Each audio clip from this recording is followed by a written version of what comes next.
name is Emily. I'm a designer here at Life Expressions. Today I'm going to be showing you how to do an antique paint technique.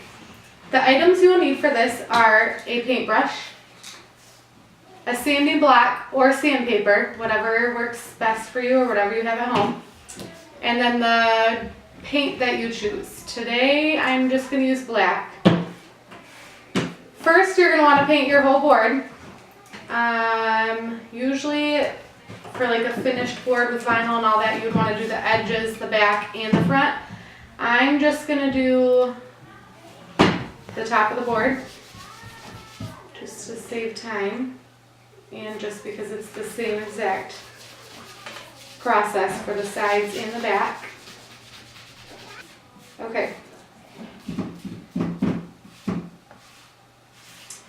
You're going to want to let your board dry.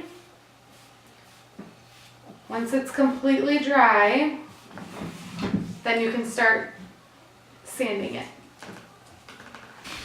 Okay, once your board is completely dry, you can take your sandpaper or your sanding block and just start sanding. Usually you would want to do the edges.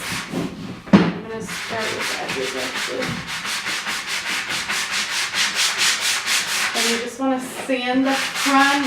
In more spots, you want to do it harder than others so that you get a different look on the whole board.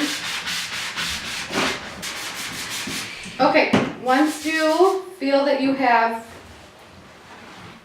your board sanded enough, you can sand it more, you can sand it less, you can sand it whatever way that you are trying to achieve.